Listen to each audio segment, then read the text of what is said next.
Vous écoutez Le Trèfle, le podcast francophone des Boston Celtics.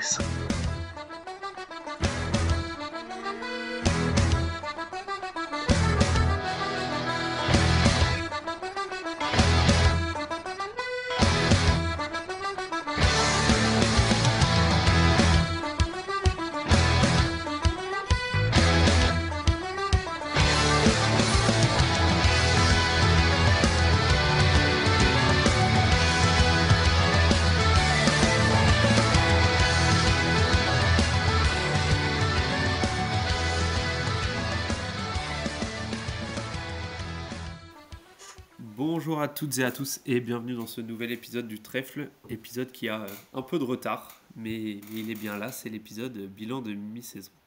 Et pour m'accompagner aujourd'hui dans cette tâche ingrate, on ne change pas une équipe qui gagne, j'ai Vincent. Salut Vincent, comment vas-tu ?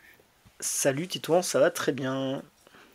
Et celui qu'on ne présente plus, entre le Dreamcast Show, le Celtics Blog, le Basket Lab, le Trèfle, il est présent dans autant de podcasts qu'Ish Smith a fait d'équipe NBA. C'est bien sûr Azad. Salut Azad, comment vas-tu ? Bon, ça va, écoute, tranquille, c'est l'hiver, on reste au chaud, rien de spécial, tu vois, je vous parle avec une tisane à la main. Oh le vieux monsieur quoi.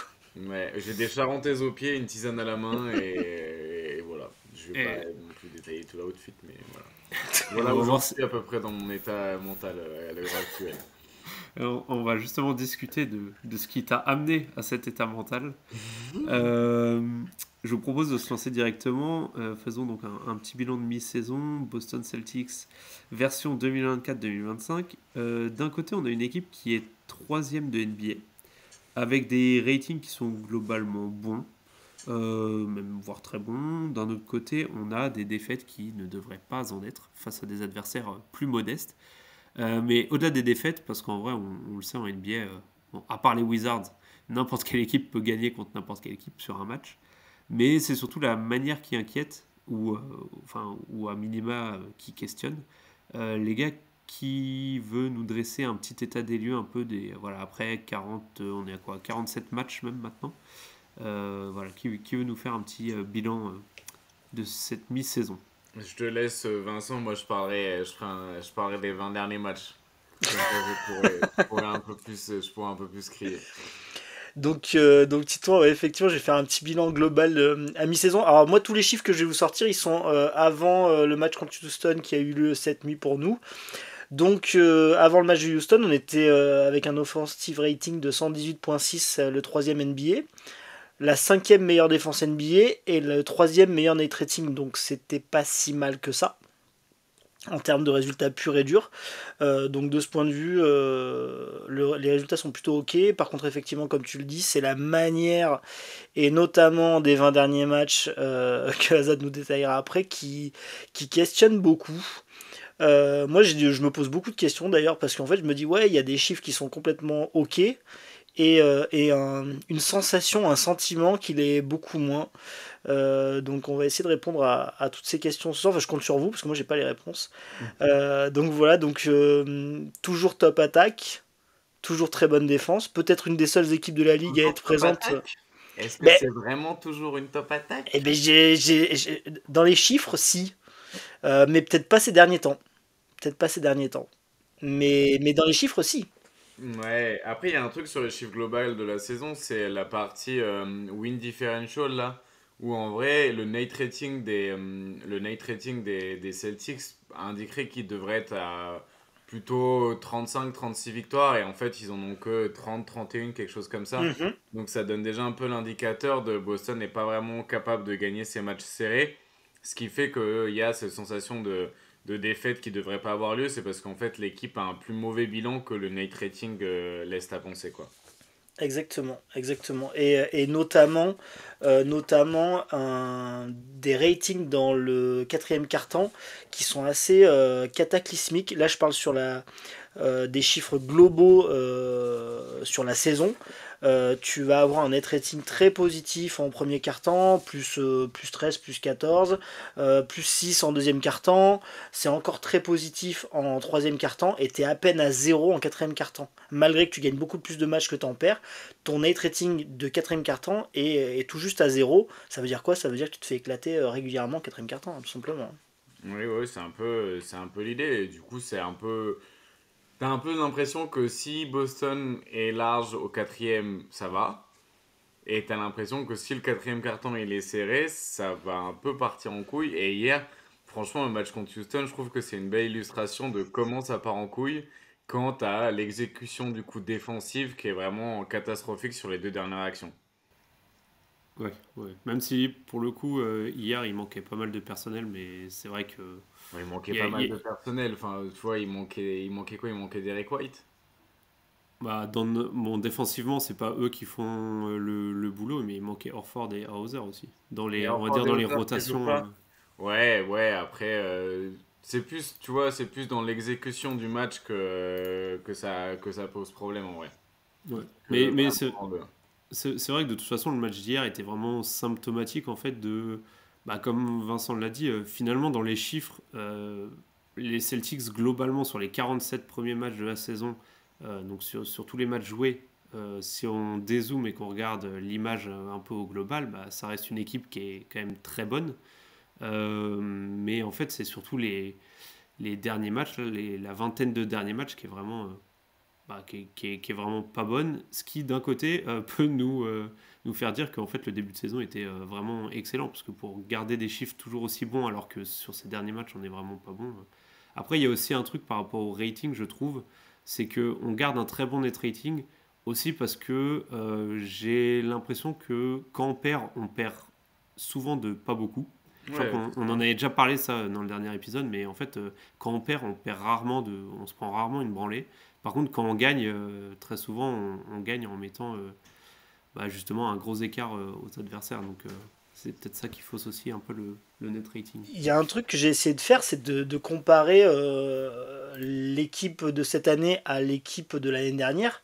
Et globalement, ce que j'ai pu constater, c'est qu'au niveau des fréquences en attaque, on va un tout petit peu moins au cercle, on prend moins de mi-distance et on prend encore un petit peu plus de 3 points.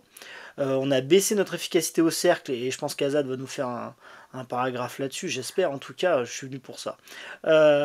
Et on a baissé un petit peu en efficacité sur midrange et surtout, on passe de 39,3% l'année dernière à 3 points à 36,9% cette année. Ça peut paraître pas énorme, mais vu le volume de 3 points qu'on prend, ben, c'est très clairement, on va dire, environ 9 points qui s'échappent chaque soir.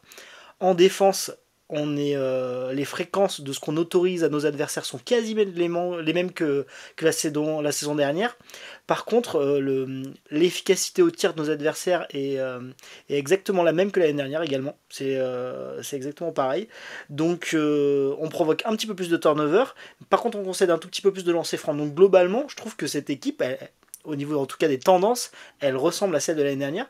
Par contre, on a cette sensation qu'elle est moins forte dans ses points forts que l'année dernière. Sur plein de petits détails, et je pense notamment, on peut parler de l'efficacité à 3 points. Moi j'ai détaillé ça.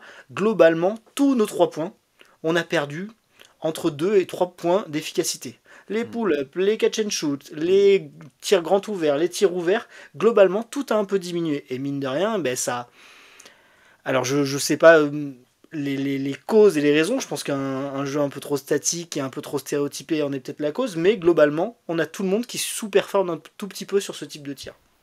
Je Est-ce que voulais. tu vois... Ouais, vas-y. Non, non, justement, Azad, je voulais te lancer aussi là-dessus parce que c'était le point d'après où on voulait savoir en fait.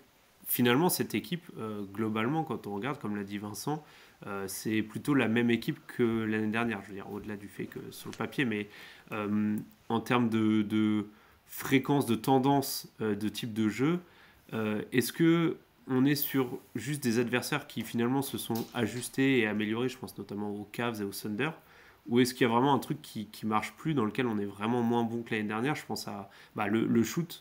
C'est vrai qu'en ce moment, on est dans une période où ça rentre pas. Mais je pense aussi à Azad, tu vas sûrement en parler, la quantité de drive et par conséquence de lancer franc provoqué qui est toujours très faible. Mm. Ouais, bah t'as un peu... En fait, il y a un peu une idée de... les équipes ont un peu moins peur du 3 points parce que elles ont fait un peu les calculs, elles se sont rendues compte que Boston, qui était à 70% au cercle, ça faisait 140 points par 100 possessions, alors que Boston, qui est à 41 ou 40% sur ses tirs à 3 points ouverts, ça restait que 120 points par 100 possessions. Ce qui est les deux cas au-dessus de la moyenne de la ligue en termes d'offensive rating. Mais c'est plus grave en réalité de laisser le cercle ouvert et de pas venir en aide et de pas boucher la peinture plutôt que de constamment en gros courir après les joueurs à 3 points de Boston. Du coup, il y a cette première sensation que les équipes du coup ont moins peur en fait des shooters de Boston et ça se voit pas mal avec Jrue Holiday parce que Jrue Holiday il est de plus en plus ignoré à 3 points. Il y a eu comment il s'appelle Jaren Jackson Jr. qui l'a ignoré à 3 points contre Memphis. Ça a été la première équipe à le faire. Et depuis, ça se multiplie de plus en plus. On a Dallas qui l'a fait là, il y a 2 ou 3 jours. Où du coup, c'est Daniel Gafford qui défend sur Jrue Holiday dès le début du match. Et du coup, ça veut dire que dès qu'il y a un shooter entre guillemets qui est sur un côté faible dans le corner, ou si c'est Jrue Holiday qui est dans le corner, en fait, les Mavericks, ils ont juste défendu le cercle. Et du coup, la réussite au cercle de Boston, elle descend pas mal ces derniers temps parce que les équipes se sont rendues compte qu'en réalité, de toute façon, Boston, ils n'allaient pas rentrer tous leurs tirs. Et que même s'ils rentraient au niveau de leur moyenne de l'année dernière, ce qui n'est pas le cas en plus, c'était moins menaçant que ouvrir en fait l'accès au cercle, au drive. Et il y a aussi le fait que, en fait, il n'y a pas forcément des drivers implacables du côté de Boston. C'est des mecs que tu peux arrêter avec des stuns, c'est des mecs que tu peux arrêter avec des prises à deux, avec du blitz. Et aussi, les équipes se font plaisir à laisser un peu les Celtics prendre des mid-range. Les Celtics s'en prennent de plus en plus de mid-range parce que du coup, c'est des mid-range contestés sur des mismatchs avec des pull-ups, des turnaround jumpers, mais du coup, qui sont toujours contestés.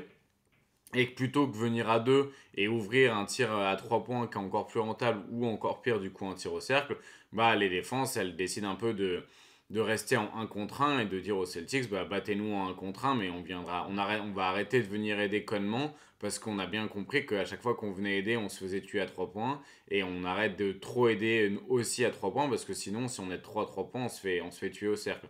Donc t'as un peu l'idée de on a compris un petit peu c'était quoi la tambouille et du coup, si vous voulez nous battre, battez-nous à 3 points. Le problème, c'est que Boston, cette année, ils tirent moins bien à 3 points. Et du coup, là, sur les 20 derniers matchs, ils ont le 10e offensive rating de la ligue, quoi.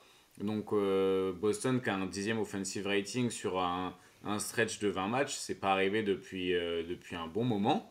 Parce que justement, il y avait ce tir-là qui permettait de garder ça en surplomb.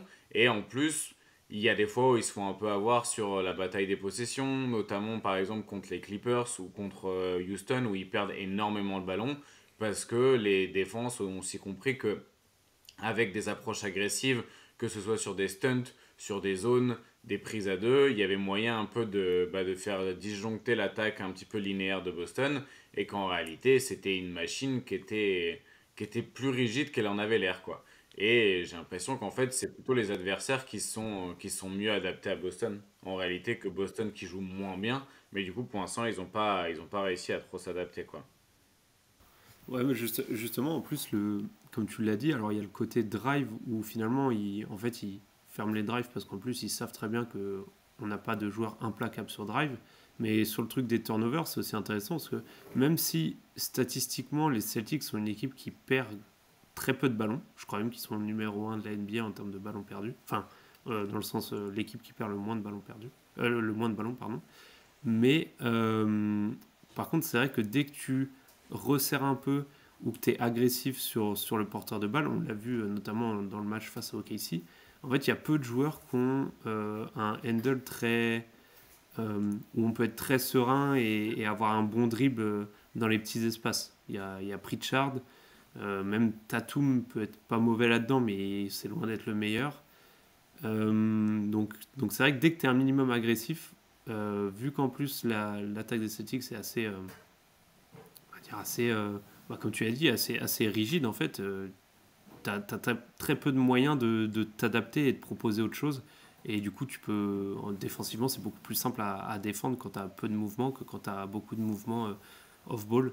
je ne sais pas à quel point l'absence d'un Sam Hauser, par exemple, son absence, mais aussi le fait qu'il soit diminué physiquement, puisse être problématique pour l'attaque des Celtics, parce que c'est un joueur qui, lui, pour le coup, vit sur son jeu off-ball. En fait. Vincent, toi, je ne sais pas si tu voulais rajouter un point sur, justement sur cet aspect global de l'effectif. Bah non, mais je trouve ça intéressant. La question qui va se poser après, c'est est-ce que, et ça va être assez passionnant à voir ça, c'est est-ce que dans les 20 prochains matchs, on va réussir à, et Mazzulla va réussir à faire évoluer cette attaque, ou est-ce qu'il va juste compter sur nos tirs vont re-rentrer.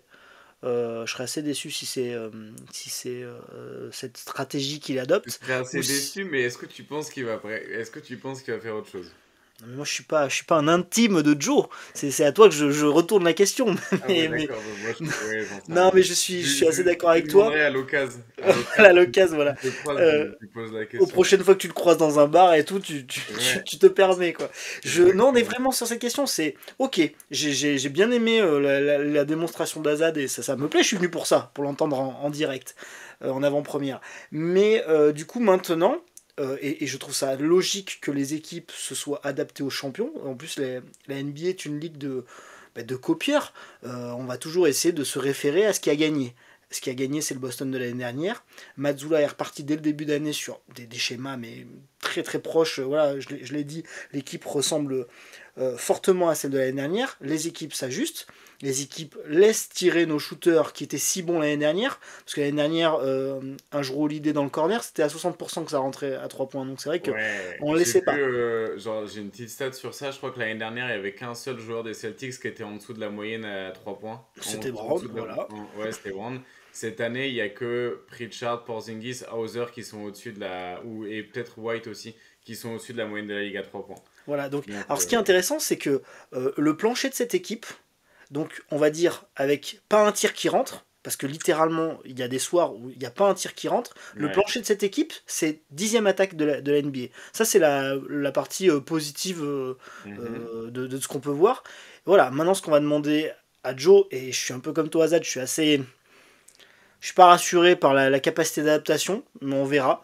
Mais c'est essaye d'autres choses, met des joueurs en mouvement, retrouve des solutions pour retrouver un petit peu une attaque un petit peu plus en mouvement, un peu plus libérée et remettre nos shooters aussi dans des meilleures conditions parce que ils en prennent, mais c'est pas toujours des tirs merveilleux non plus. Donc voilà, c'est la question de ce qui vient et à la limite c'est très intéressant, c'est super intéressant et j'attends de voir, Et après, on pourra développer sur. Tu as parlé de la forme physique d'Hauser. Je suis toujours persuadé qu'on n'a pas des joueurs en très grande forme. Ouais, ouais, Je les ouais. trouve assez émoussés. Et je vais le dire tout de suite, j'ai peur d'oublier. Pour moi, cette équipe, elle a un baromètre. C'est Holiday, White, c'est le baromètre de cette équipe. On est très fort quand ces deux mecs-là sont très forts et en canne, et notamment défensivement. Depuis le début de l'année, ces deux mecs qui ont une intersaison vraiment pas logique, pas normale, entre le titre, les JO, certainement des vacances derrière. Et, et ils ont rattaqué plein de balles, ça a rattaqué fort. Mm. Et un creux physique au bout d'un mois et demi de compète sur décembre-janvier avec un calendrier compliqué, ça me paraît pas anormal dans de la prépa physique pure et dure d'avoir un vrai creux physique. Alors après, si je me trompe pas, on va les retrouver pleine balle post-All-Star Game, c'est ce que j'espère. Et ça se trouve, on aura des mecs en dedans toute une saison et tu auras une saison très morose. C'est une possibilité aussi. Ouais, bah il y a un peu l'idée que il y a White qui a l'air fatigué, il y a Sam Hauser, Jrue Holiday et Jalen Brown qui ont l'air de jouer blessés ou sur une blessure ou juste post-blessure être revenu un peu trop tôt. Et en plus de ça, il y a Porzingis qui revient de blessure, qui joue pas les back-to-back. Alors Ford, je crois qu'il est en pré-retraite, là ça y est, il y a Malakoff Médéric qui a appelé. Donc genre, tu vois, ça, physiquement aussi. L'équipe, l'année dernière, elle n'avait pas eu un seul pépin. Cette année, c'est peut-être un peu plus compliqué. Et d'un autre côté, Boston, ils ont gagné l'année dernière parce que ça a été l'équipe qui a eu, entre guillemets, le moins de pépins ou qui avait le plus de marge. Et ils s'en sont sortis avec ça, quoi. Et personne n'en voudrait à Tatum de ne pas être en grande forme physique, vu les minutes qu'il s'envoie depuis 7 ans. C'est-à-dire que je le trouve pas non plus d'une régularité, d'une forme physique exceptionnelle, et c'est pas anormal. Ce serait... Moi, c'est plus ton utilisation qui me pose un peu problème que sa forme physique. Je comprends. Justement, au début, on voulait le faire à la fin, mais on peut en parler maintenant, vu que Vincent a déjà bien entamé le sujet. Sur la suite, avant de passer sur les joueurs individuellement, sur la suite, vous vous attendez à quoi pas forcément de Tatum, parce que là, on parlait de Tatum, mais même de l'équipe. Vous attendez à un trade, à un changement de Mazzulla dans sa façon de jouer, ou c'est juste ça va à cruise comme ça jusqu'au playoff, et après on espère qu'en playoff ça aille mieux avec le fameux bouton on-off. Moi, en vrai, offensivement, il y a deux trucs que j'aimerais voir plus. Normalement, c'est un article qui va sortir demain pour le Celtics Blog, donc voilà, c'est jamais je fais un peu de teasing. Mais dans l'idée, c'est d'avoir plus de pick and roll de Tatum avec Porzingis comme rim runner ou ou en pick and pop d'ailleurs, ou avec Cornet comme poseur d'écran. Enchaîner un peu plus, spammer cette action-là, qui pour moi genre est vraiment genre un bon exemple de à quel point Tatum a progressé au playmaking et à quel point d'une action simple avec des porteurs de balles modernes comme lui qui font genre je sais pas 2 m 6 qui peuvent pull up à 3 points, qui peuvent driver, qui peuvent passer des deux côtés, des deux mains, enfin tu vois, c'est un peu genre c'est un joueur qui est hyper complet là-dessus. Et aussi le pick and roll avec Tatum en tant que poseur d'écran. Je crois que cette saison c'est le seul joueur qui a joué plus de 250, enfin qui a fini plus de 250 pick and roll en tant que porteur de balle et plus de 50 en tant que poseur d'écran. Donc c'est quand même une sacrée force d'avoir une telle variété depuis de la part de ton franchise player. Donc plus pousser là-dessus, en fait, plus utiliser cette action qui est basique, qui est le pick and roll, mais qui crée des avantages, des switches, qui force à adapter un petit peu la défense et à la faire réagir dans tous les cas, plutôt que spammer les isolations comme des idiots. Et l'autre truc, c'est d'utiliser plus Porzingis et sa gravité. En réalité, moi, ce qui me pose problème, c'est que c'est encore un des mecs qui a genre plus de 20% d'usage qui a un ratio de playmaking qui est l'équivalent de celui de Cam Thomas ou des mecs qui passent pas la balle, quoi. Et en gros, le problème, c'est pas qu'il sait pas la passer, c'est juste qu'il n'y a jamais de mouvement autour de lui. On l'utilise seulement comme finisseur et pas du tout pour créer du lien ou pour initier de l'attaque. Alors qu'en réalité, en tant que hub offensif sur du 5 slot ou du 5 out ou depuis le post-up, il pourrait énormément déclencher de choses, déclencher des passes. Il fait 7 pieds de haut, donc en plus il peut trouver des angles de passe hyper intéressants. Quand on voit que Jalen Brown il est en galère sur son scoring cette saison, il est 5 points en dessous de la moyenne de l'efficacité alors qu'il a un usage énorme, tu dis que peut-être une meilleure utilisation off-ball ça pourrait être intéressant aussi, ça pourrait dynamiser l'attaque. Donc ouais, moi c'est les deux trucs que je veux voir. C'est plus de pick and roll avec Tatum en tant que porteur de balle, mais aussi poseur d'écran, je pense que ça peut être intéressant. Et plus de Porzingis comme initiateur slash fluidificateur d'attaque, quoi. D'autant plus que sur Porzingis, je trouve que, tu vois, Vincent, tu disais que, enfin, tu demandais à Azad tout à l'heure, qu'est-ce qu'on peut attendre à ce qu'il change en playoff, et Azad il disait, mais, enfin, en gros, vous disiez que l'équipe changera pas sa façon de jouer, mais je trouve qu'en playoff l'année dernière, on avait vu justement un peu plus de jeu en mouvement et pas forcément que juste du je spam le 3 points, même si évidemment les défenses resserraient beaucoup plus et venaient beaucoup plus à 2 et ça ouvrait beaucoup plus de Plus shoot à de 3 points. drive aussi hein, en playoff l'année dernière. Ouais, voilà, ouais. Mais par exemple, sur le truc du post-up de Porzingis, ce que j'ai remarqué cette saison, c'est que Porzingis les prend aussi de beaucoup plus loin. En fait, ce qui était terriblement efficace l'année dernière sur les post-up de Porzingis en tant que finisseur, c'est qu'en fait, il recevait la balle, il était même plus proche que la ligne des lancers francs, il était vraiment proche du panier, et en fait, le mec, il fait 2,72 m, donc forcément, il se retourne et il a déjà la main quasiment dans le panier. Et donc, je me souviens que il me semble de mémoire que c'était le joueur le plus efficace Ouais, sur sur post-up. post-up de toute la NBA. Et cette année, je trouve qu'il reçoit la balle de beaucoup plus loin quand il est en position de post-up. Et c'est là où, quand il la reçoit de très loin, plutôt que de tenter du coup un tir au-dessus, mais ça reste finalement un mi-distance un peu contesté, même s'il est plus grand que 99% de ses défenseurs, je trouve qu'il aurait mieux à faire, comme tu l'as dit, d'utiliser cette position, non pas pour faire de la finition, mais plutôt pour faire du passing derrière ou du connecting. Bah, Euh, ouais, mais surtout que en plus, je trouve que dès qu'il joue un post-up, c'est tellement statique tout autour, tu sais comment Ouais, ça va ouais, finir. ouais, Et ouais, la ouais, défense, totalement. ils sont tranquilles. Hein. La défense, ils sont tranquilles. Tu sais que ah, c'est bon, plus personne bouge, on va attendre qu'il prenne son tir. Je pense qu'Azad, pendant le match contre les Lakers, il le laissait tirer, il le laissait en un contre un, et ils étaient OK avec ça, en fait, tout simplement. Surtout que très souvent, tu vois que Porzingis, quand il est un peu loin, il cherche souvent la faute sur ce genre de tir. Et en fait, les défenses, elles l'ont compris. Elles lèvent même plus les bras. Juste, elles restent devant, ouais. statique, sans rien faire. Ils laissent prendre le shoot et ils se disent, bon, bah, au pire, il va en mettre de temps en temps. Mais de toute façon, il sera jamais à 100% sur ce genre de shoot-là. Et surtout, bah, on peut vivre avec, en fait. Mais surtout, le plus important, c'est ne pas lui laisser d'opportunités de passe pour des cuts. De toute façon, il n'y en a pas parce qu'il n'y a pas de mouvement off-ball. Et surtout, ne pas lui donner l'opportunité de faire une faute, en fait.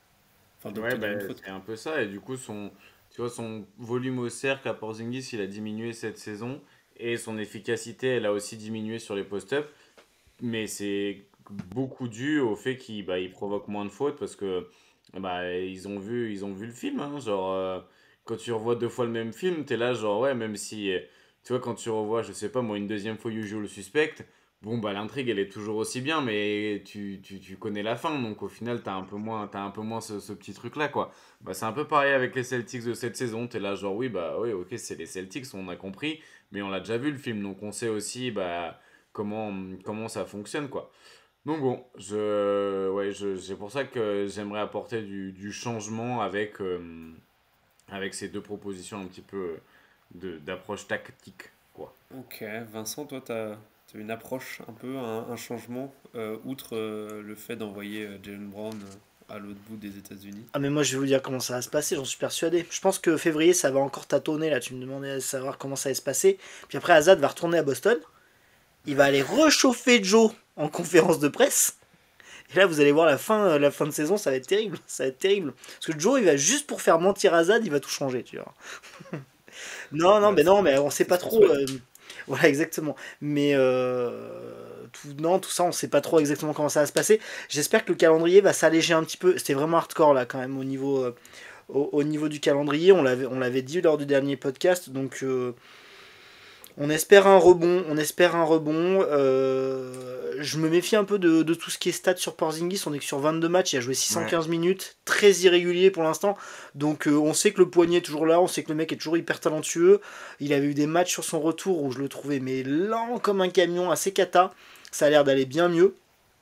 Il est toujours aussi bon pour protéger le panier quand on arrive à le laisser proche du panier. Il est monstrueux. Il a des stats, je les cite pas parce qu'elles sont délirantes l'échantillon est trop petit, mais c'est vraiment hyper sympa de ce point de vue. Donc ouais, faut espérer. Puis moi j'espère revoir surtout ce qui me manque cette année. Pour l'instant, c'est de la continuité dans des performances de haut niveau du groupe globalement. C'est-à-dire que tu Mm. peux avoir un mec qui sort une grosse perf et tout, mais globalement des performances abouties du collectif en entier, notamment défensivement. Moi j'étais toujours persuadé que l'année dernière, notamment, cette équipe a été forte défensivement. Ouais. On a une implication défensive qui parfois cette année est assez dramatique. Le back-to-back à Los Angeles, je crois qu'il y a besoin d'attendre 3 possessions contre le match des Lakers. On peut éteindre la télé. On sait que les mecs sont pas venus pour jouer. Ils sont là en trottinant. Donc voilà, donc ça se sent très vite. Il y a des mi-temps comme ça, la deuxième mi-temps contre le Magic, où on mène de 14 points à la mi-temps et on revient, on marche et tout, et bon, les gars sont pas là, quoi. Donc c'est même pas intéressant à analyser ces matchs-là parce qu'en fait, t'as pas de matière parce que t'as pas la vraie équipe. Donc voilà.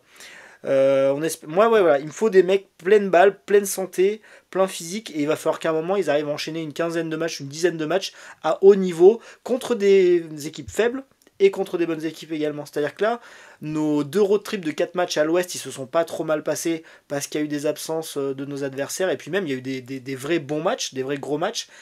On a eu des défaites cata à la maison, et à la maison, en fait, on a vraiment toutes nos défaites vraiment vilaines, les plus vilaines ont été à la maison.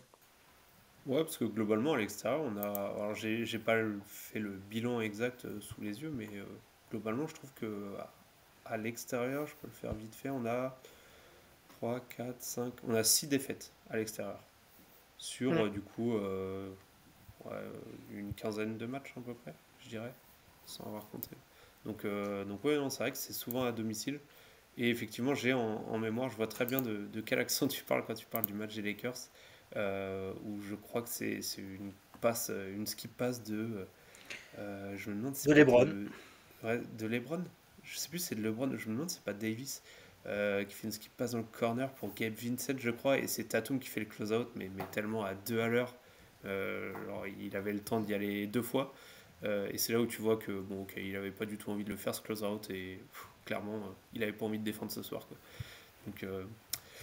Donc oui, effectivement il y a de ça. On espère de la santé et un peu plus de se bouger le fiac. Est-ce que vous voulez passer aux joueurs individuels? Est-ce qu'il y a un joueur particulier, positif ou négatif, dont vous vouliez parler sur cette première moitié de saison? Vas-y, je te laisse commencer, Vincent. Je fais Jaylen Brown, les gars. Allez, vas-y. Je fais Jaylen Brown. Jaylen Brown, c'est compliqué cette année. Il a une année qui est extrêmement compliquée. T'en as parlé tout à l'heure, Azad, sur son efficacité au scoring. Très clairement, si on veut résumer, il met pas un tir. Il met pas un tir à 3 points. À l'heure actuelle, moi je le considère limite comme un non-shooter. C'est vraiment compliqué. C'est très compliqué d'aller au cercle. Ces derniers temps, il a repris beaucoup de mid-range et moi je suis pas contre. Historiquement, c'est pas un mauvais tireur de mid-range. Alors le problème, c'est que même s'il en met un sur deux, ça restera pas un très bon tir.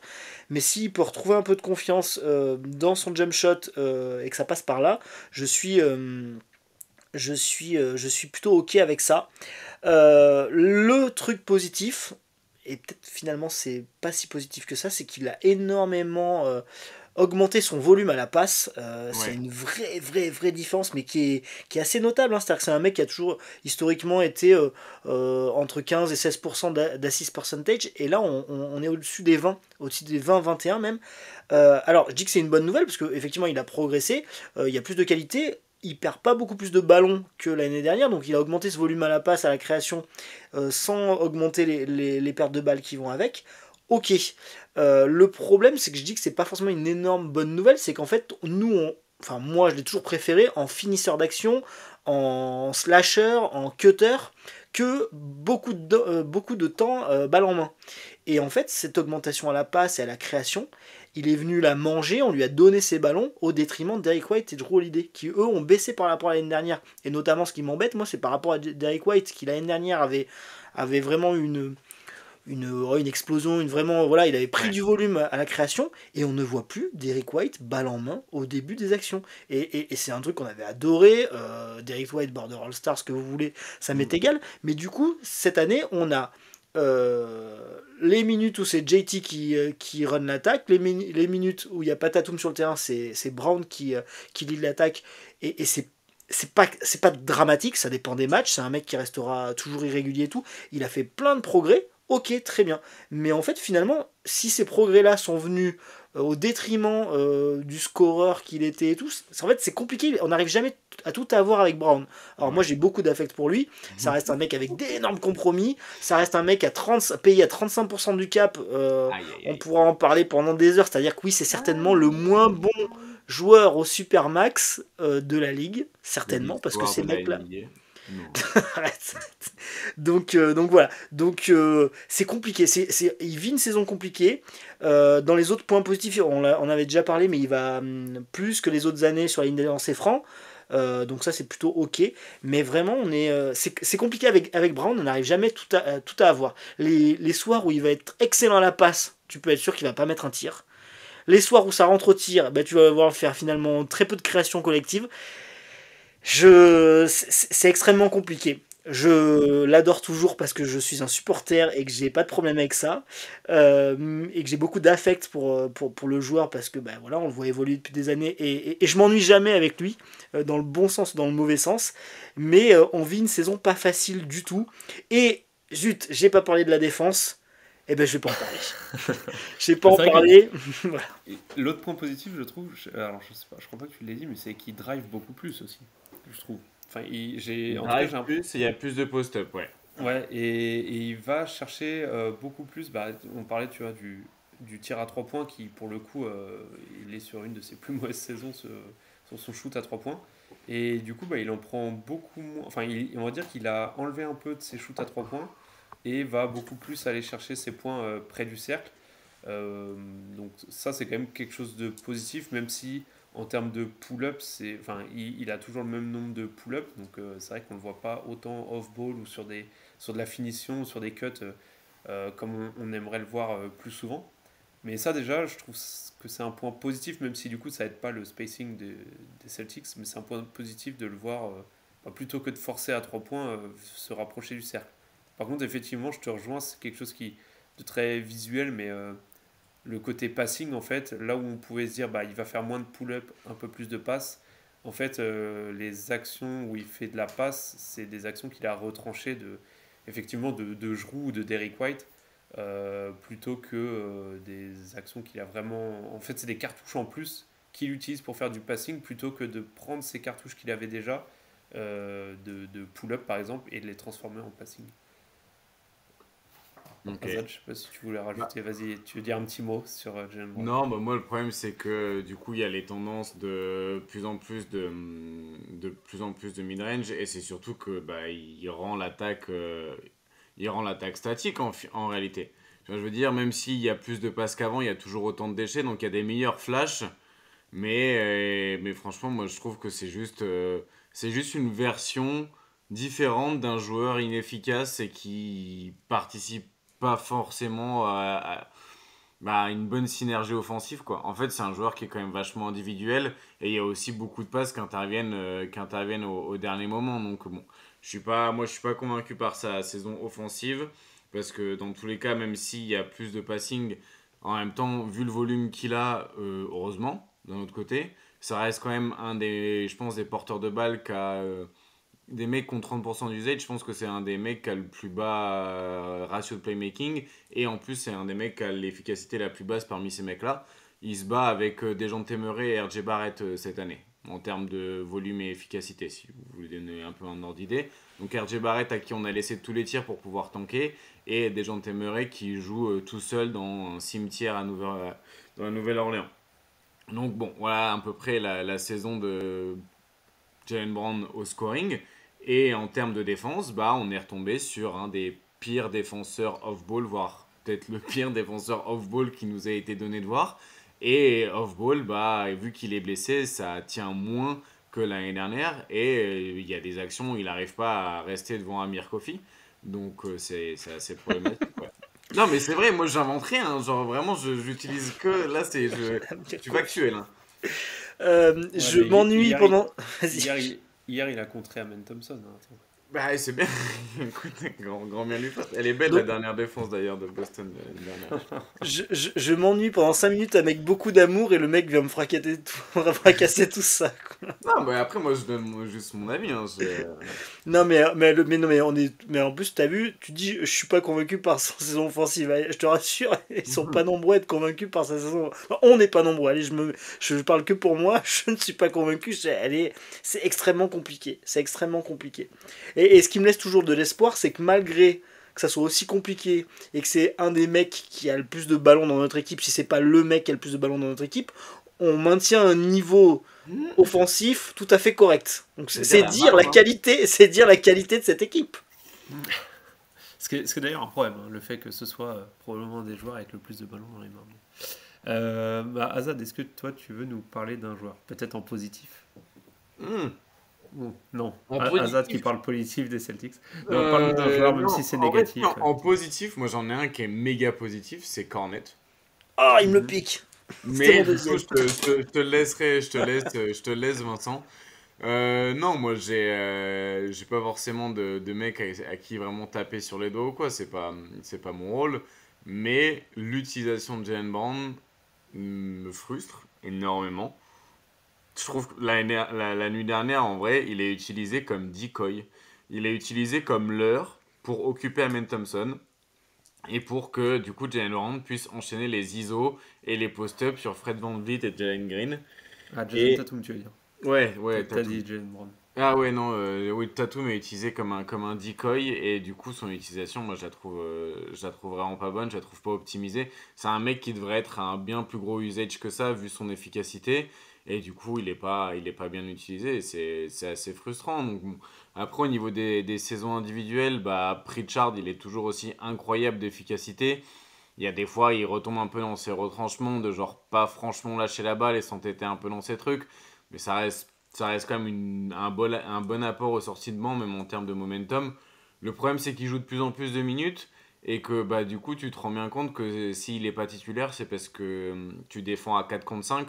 Pas qu'il fasse pas d'effort, mais parce que bah, du coup, il est trop petit et il est trop facile à cibler. Donc ça, c'est vrai que c'est un peu dommage. Bah, après, individuellement, ouais, non, j'ai pas énormément de coups de cœur ou de coups de gueule. Je pense que, ouais, Cornet et Keita sont peut-être les plus grosses satisfactions. Et c'est peut-être d'ailleurs ça qui pose problème. C'est que tu te dis, bon, le plus gros problème des Celtics, c'était la rotation intérieure. Bon, au final, la rotation intérieure, elle tient à peu près. Mais du coup, c'est le reste qui se casse la gueule et c'est quand même un peu dommage, quoi. Ouais, sur Tatum, c'est vrai que tu citais le match d'hier, par exemple. Euh, Tatum a été chercher 8 lancers francs. Il fait 8 sur 8 au lancer franc. Vous savez où est-ce qu'il les a obtenus? Les 8 dans le troisième carton. Zéro dans les deux premiers et zéro dans le quatrième. Donc il a tout été cherché dans le troisième carton. Et d'ailleurs, ça sautait aux yeux parce que c'était au moment où les Celtics commençaient à bien recoller et que le match redevenait vraiment serré. Et bah, c'est là où tu te demandes, mais en fait, pourquoi on n'a pas fait ça plus tôt, en fait? D'avoir Ouais. un Tatum qui porte la balle, qui drive, qui est agressif et qui va chercher ses lancers francs. Il y a des fois, il joue avec il y a des fois, il joue avec le banc, genre les cornets, Pritchard et tout. Et c'est Pritchard qui porte la balle. T'es Ouais, là, ouais. genre, ok, genre, c'est pas Make-A-Wish Kid ici, genre, on n'est pas une organisation caritative, genre, laissons porter la balle, genre, au mec qui va initier le jeu. Et genre, Peyton Pritchard comme finisseur, c'est incroyable, mais c'est pas du tout un créateur. Et il y a pas, ça apporte rien en réalité et ça ralentit le jeu. Et utiliser Jason Tatum comme decoy avec des minutes du banc, déjà qu'avec Jalen Brown, je trouve ça limite. Avec des minutes du banc, c'est encore plus problématique. Mais hier, les rotations, elles sont fantastiques. Il y a Tillman qui joue, qui n'a pas joué depuis la télé en noir et blanc, et qui joue 6 minutes. Il prend 3 tirs, il les loupe tous et il perd une balle. Donc c'est à dire que sur ces 6 minutes de jeu, il a un usage immense, il finit genre un tiers des actions où il est dedans, pour rien. Alors que le mec, il a pas joué depuis l'an 40, tu sais pas ce qui s'est passé.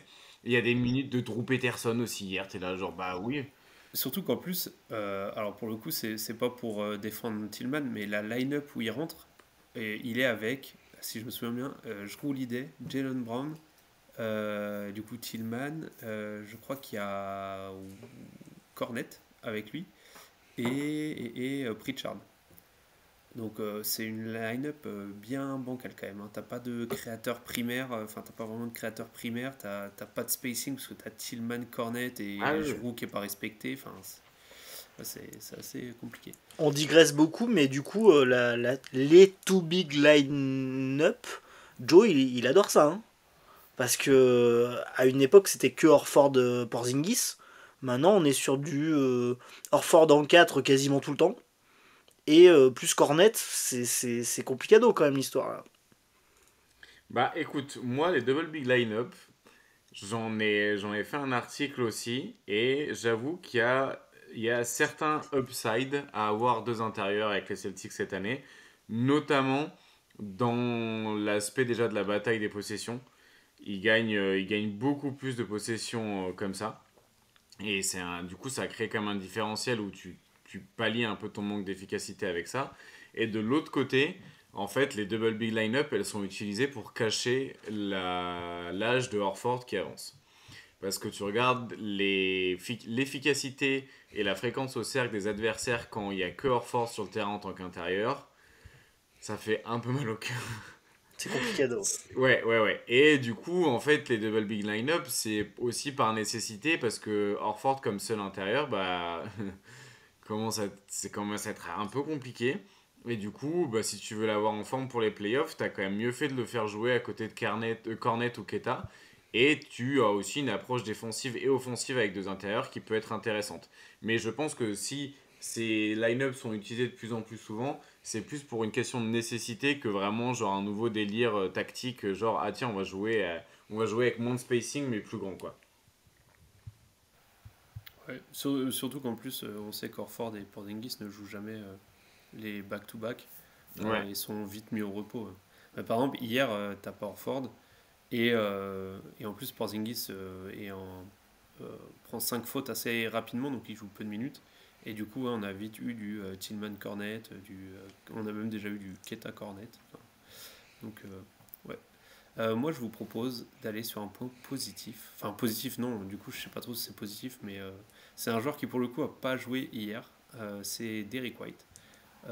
C'est Vincent qui aime à dire que c'est le métronome de l'équipe. Mhm. Euh, il avait d'ailleurs, tu avais partagé, Vincent, une stat sur le Discord qui montrait que depuis son arrivée dans l'équipe, les Celtics ont un bilan de 149 victoires pour seulement 15 défaites quand White a un plus-minus positif. Donc plus de 90% de victoires.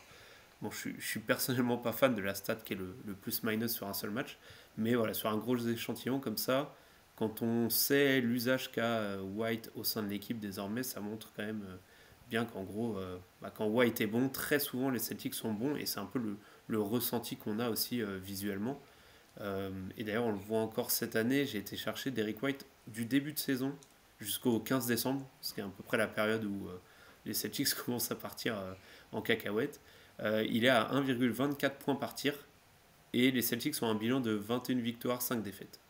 Et Derrick White du 15 décembre à aujourd'hui, il est passé à 1,09 points par tir. Et les Celtics sont à du coup 11 victoires pour 10 défaites. Donc là encore, le lien de causalité n'est pas unique. Si les Celtics sont plus perdus sur cette période, c'est pas que parce que Derrick White n'a plus mis un shoot, on en a parlé.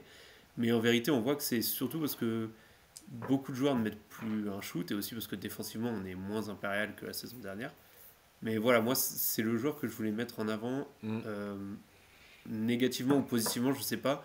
Mais c'est assez rare pour en parler. Mais White n'est pas très bon depuis un mois et demi. Et très souvent, j'ai ce ressenti quand je regarde les matchs que quand White n'est pas bon, souvent les Celtics ne le sont pas aussi.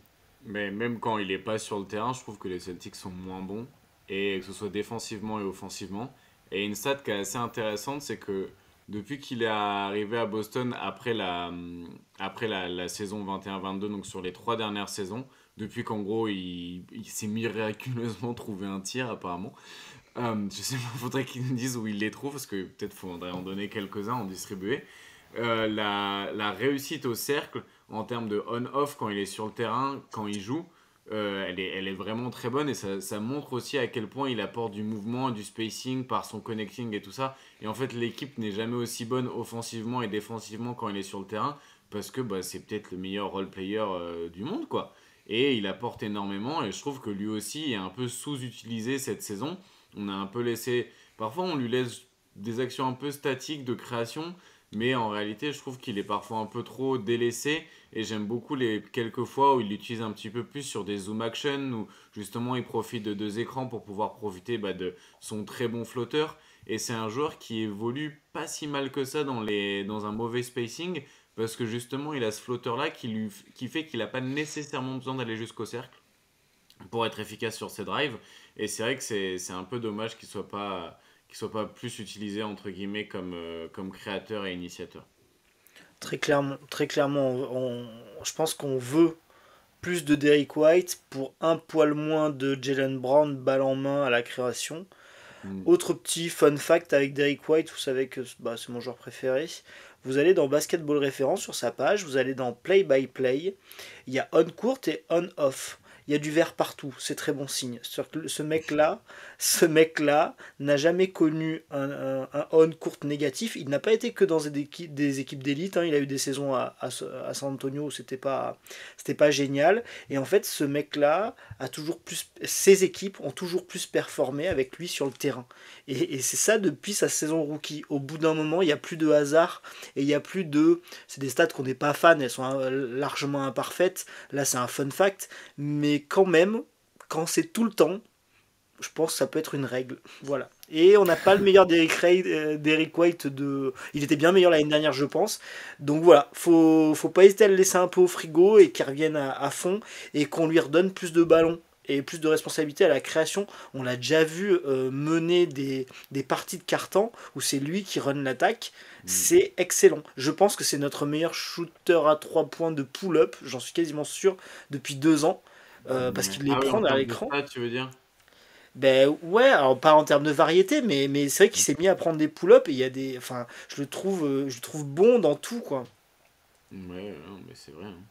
Mais de toute façon, tiens, si tu veux, un peu dans ce jeu-là, tu vas sur Cleaning the Glass et tu regardes, du coup, justement, euh, l'usage et les tirs, enfin, le nombre de points par tir, son assist percentage, son ratio de playmaking, etc., sur ses 20 premiers matchs et là, sur les 20 derniers.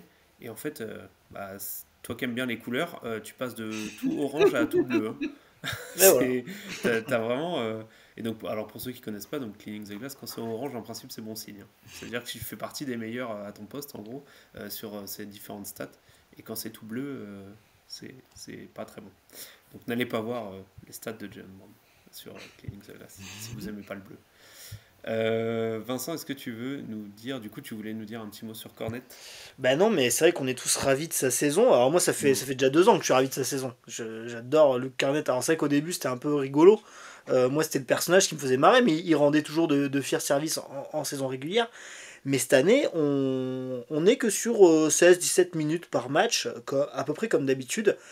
Mais on est sur un super Luke Cornett qui est excellent au rebond offensif. L'équipe, quand il est sur le terrain, l'équipe, elle prend 8% de plus de rebonds offensifs que quand il n'est pas sur le terrain. Donc c'est un vrai difference maker de ce point de vue. Il protège toujours aussi bien le panier, il Il inflige a une perte jamais aussi d'efficacité. bien protégé le panier, même. Ben, là, cette année, on est à moins 11,6. Il me semble que l'année dernière, c'était déjà très bon, Il n'y a mais pas un un plus petit gros volume cette année? Dans le sens, c'était plutôt dans ce sens. certainement, certainement.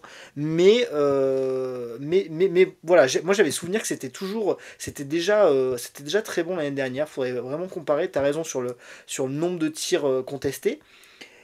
Eh bien, on est toujours sur un top role player, toujours signé au minimum au niveau du salaire. Donc, effectivement, on est hyper élogieux. S'il gagnait 30 millions de saison, on dirait pas la même chose. Mais ce mec-là apporte beaucoup de choses positives. Il y a des soirs où il va se faire cibler très clairement. Mais si on m'avait dit, au bout de 5 matchs, des 5 premiers matchs que j'ai vus de Luke Cornett aux Celtics, qui deviendrait aussi important dans la rotation parce qu'avec les back-to-back que Horford et Porzingis ne jouent pas et toutes les blessures, ben, Luke Cornett ça devient un mec vraiment presque vital pour la régulière. J'ai aucune idée de savoir s'il aura des minutes en playoff. L'année dernière, il a quasiment rien eu. Mais il nous enchante. Et en plus, c'est un mec qui sent le jeu, qui a des mains pour faire des passes aussi. Alors, on lui en demande pas, et peut-être qu'on lui demande pas assez, parce que je suis persuadé qu'il y aurait plus à tirer de son profil. Enfin, c'est vraiment. C'est vrai que je me répète un peu sur Luke Cornett, mais là, c'est un peu exacerbé. Et je trouve que vraiment, en termes de bataille des possessions, du jeu des batailles des possessions, cette année, il est vraiment impactant. Donc, ça lui donne une arme en plus à faire valoir dans cette rotation. Ouais, ouais, moi je suis d'accord. Ouais. Puis même, il y a un peu l'aspect aussi de. Je sais comment expliquer, mais il y a un peu cette idée qu'il permet aussi de faire un peu des trucs et astuces défensivement, où parfois il est posté sur des petits J. McConnell ou des choses comme ça. Donc il l'utilise pas seulement pour boucher les trous, ils ont une vraie approche avec lui tactique, entre guillemets, quoi. Ça veut dire qu'il est vraiment intégré pleinement dans les plans de jeu de Mazzula. Ben, ça Ouais. fait un moment maintenant qu'il est là. Hein. Si on regarde ça fait 3 saisons qu'il est là. Donc je critiquais pas un peu les minutes, mais ça augmente tous les ans. Il était à 11 minutes, 15 minutes, et là on est à 17. Donc on est vraiment sur un mec Encore un pleinement vrai intégré acquis de chez Brad nous. Stevens. Hein. Ouais, Ouais. comme d'hab. Au final, s'il y a bien une personne chez les Celtics qui fait pas de mauvaises prestations saison après saison, c'est Brad Stevens. En fait. Ouais, c'est un peu ça. Bah là, on attend là, parce que du coup, la trade line, c'est dans du jour. Donc on attend de voir qu'est-ce qui va nous sortir. Les gars, est-ce qu'il y a un autre joueur ou un autre point que vous voulez aborder? Sinon, je pense qu'on a fait un bon petit tour. Bah, vous pouvez teaser le petit podcast que vous allez faire sur les trades. Sur les trades. Ouh, waouh! Sur les trades. Oui, du coup, c'est vrai que Vincent avait émis l'idée. On va voir si on arrive à se trouver un petit temps pour s'organiser ça, mais essayer de faire un petit. Évidemment, effectivement, on va essayer de faire un petit épisode un peu plus fun.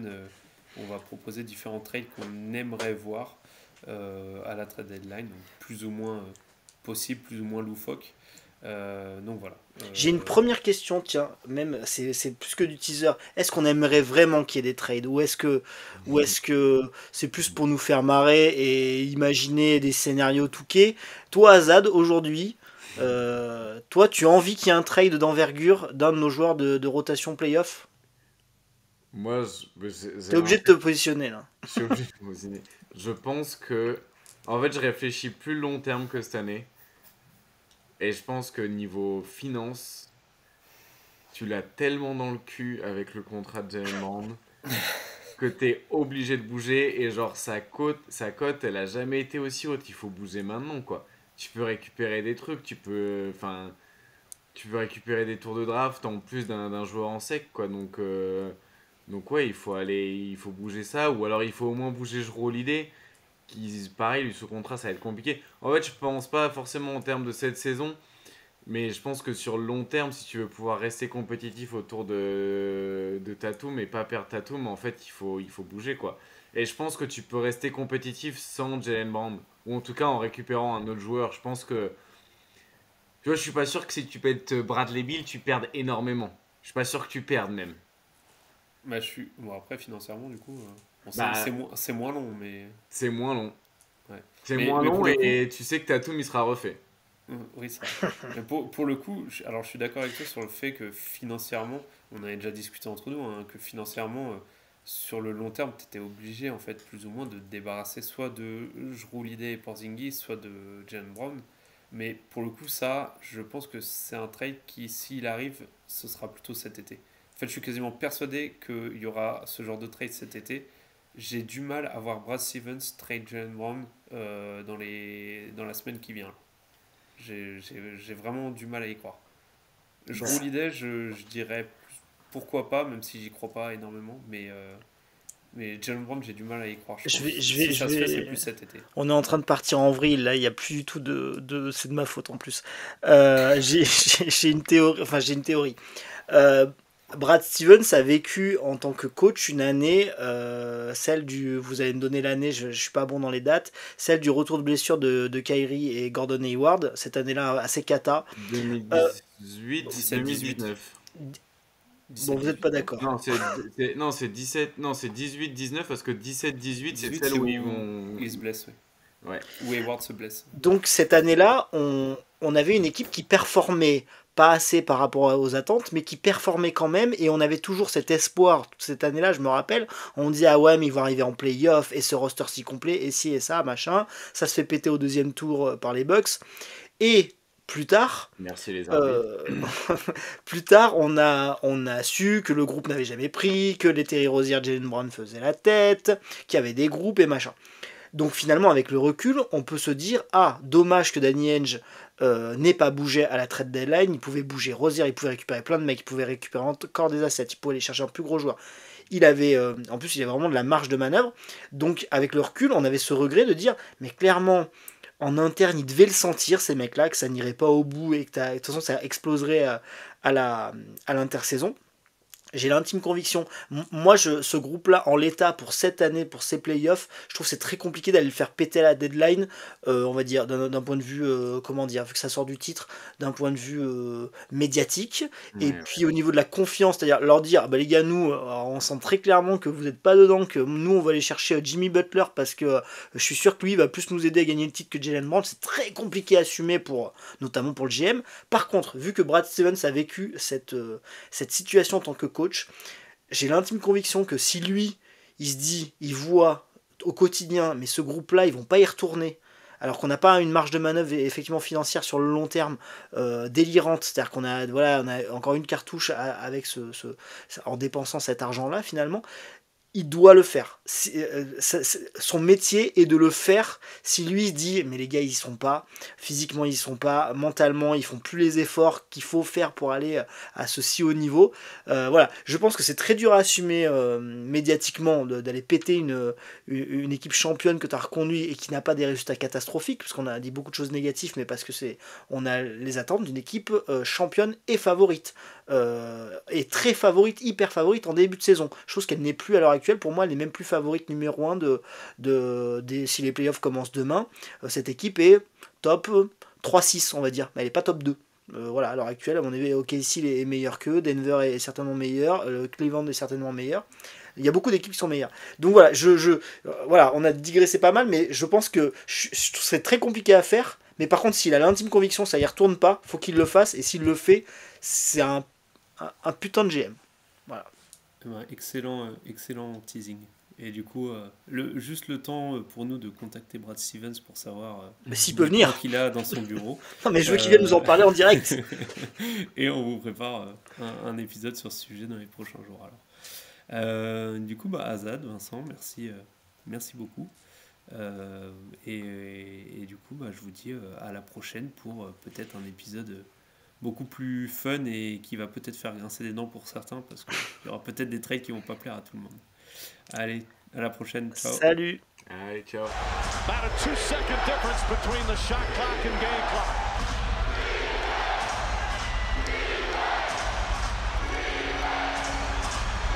Thomas on the drive, pull-up jumper, it's good! Isaiah Thomas gives the Celtics the lead with 2.4 remaining. 13 fourth quarter points. And Atlanta calls their final timeout.